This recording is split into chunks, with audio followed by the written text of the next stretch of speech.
We have Jason Alas and Mr. Francis Celerones. Palihog diri sa stage. And also, we're calling and inviting the principal of the City of Mati National High School. Tama ba, sir? Award na. Nasa yung principal? Okay. Dirita, sir. Nasa ko ang left side, ni siya si Jason Alas.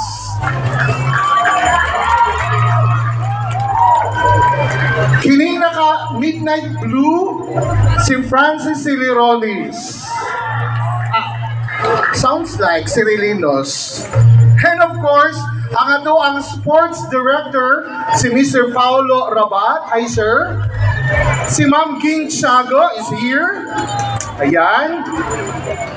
By the way, gikan sa inyo ha, kinahanglan nato palakpakan, pasalamatan ang duha ka choreographers. Pinagi sa inyo ang masigabong palakpakan. Basi doon na kayo ipaabot, sir, kadiyot lang sa ilaha. May gabi sa tanan. Unang-una, gusto na ako magpasalamat sa tuang Mayor Michelle Nakpil Rabart sa suporta nga gihatag sa una katong nag-attend me sa Kadayawan Festival sa Davao, and of course also to our Governor Nino Uy sa financial support pod nga iyang gihatag o sa kaubanan nila sa council.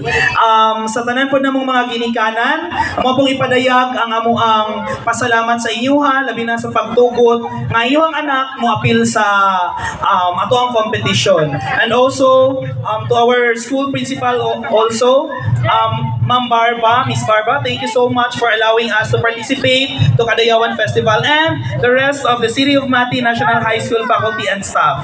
Kaning tanan, dili ni magmalang puson kung dili tungod sa inyong suporta.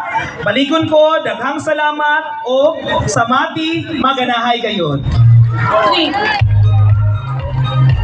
Ato sa acknowledge si Ma'am Councilor Tara Rabat Gaita, si Francis France. Kisa may badlungon diha, France. Kagain man sila pero mamahandal lang. Of course, hindi ato kalimtan sa pagpalakpak kung pasalamat ato mga musicians. Ayan, salamat kaayo. Magkita-kita ta sa buukan. Okay, sige. Tagay ko gamay minuto, Ma'am King, your inspirational words para sa po ang mga kabataan. Congratulations, unang-una, and we are very proud of you.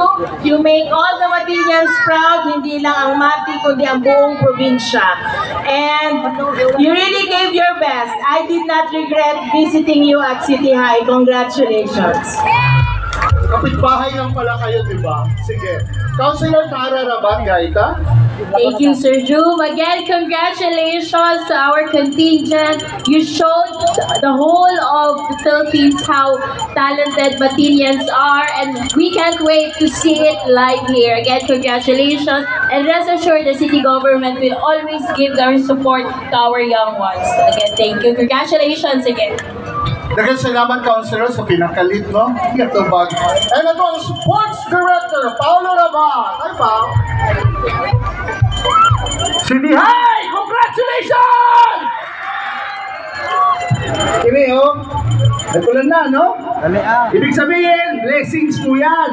No? So congratulations sa inyo, sa mga faculty, to our musicians, and of course to our choreographers, and to Mayor Michelle Nakpil Rabart, to the province. Thank you so much. Magkikita-kita po tayo sa Sambucan. Thank you so much. Salamat, Sir Paulo. Ma'am King Tiago, thank you very much, Ma'am Councilor Tara Rabat Gaita, and the rest of the human beings here. Okay, in behalf of the city government sa Mati, headed by Mayor Michelle Nakpil Rabat, Vice Mayor Enzi Rabat, malipayong magpaabot kaninyo sa inyo ang kalipay o magpasalamat. Happy Fiesta. Now, are we ready? Okay, here we go. Ladies and gentlemen, a huge round of applause to the repeat performance of Malangay City High from the City National High School.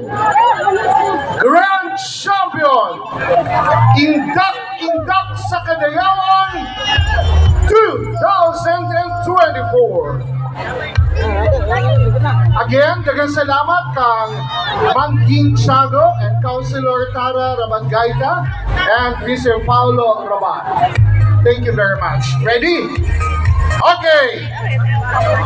Malangay City High, mga taga-Mati, the Grand Champion 2024, Indak sa Kadayawan. Malangay City High, your time starts right now. Mati, an homage to the Sambuong. Many indigenous Filipino cultures coexist in the city of Mati, resulting in an amalgamation of multicultural identities. Pioneers were the Calagan Bay folks, the Mandaya Highlanders, and the Manao travelers from distant provinces in Mindanao. Time or learned from back of the country have found a home in our pristine beaches and scenic landscapes. This respect for diversity and the natural world proved to be Mati's intangible heritage, brought out a unity and resiliency of spirit that the Sambuacan Festival beautifully captured. The city's name Mati originated from the Mandaya word Maati, which refers to the town's largest creek that dries up quickly even after the heaviest rains. Such became a metaphor for Matinians' resilience to the catastrophes it faced in recorded memory. Raging fires, biggest magnitude earthquakes, tsunamis, typhoons, and most recently, the pandemic.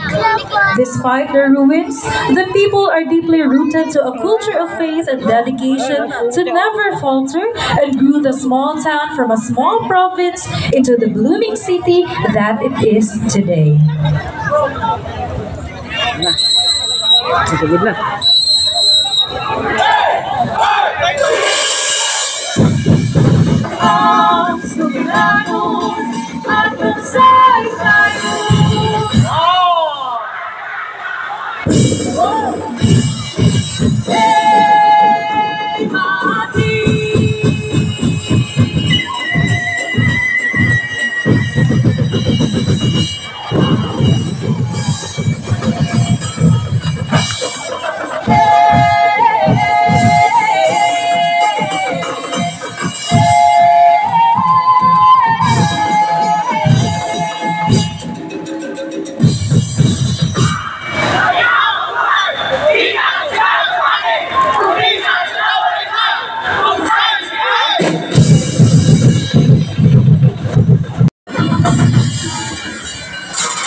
Noong April 14, 1924, niyandig ng magnitude 8.3 na lindol ang bayan ng Mati.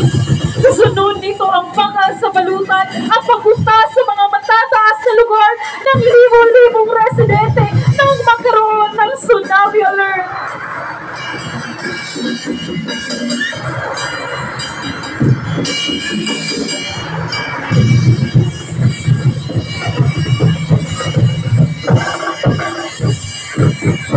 Noong Pebrero 2019, nilamon ng makapipinsalang apoy ang mahigit 50 kabahayan at komersyal na mga establishmento.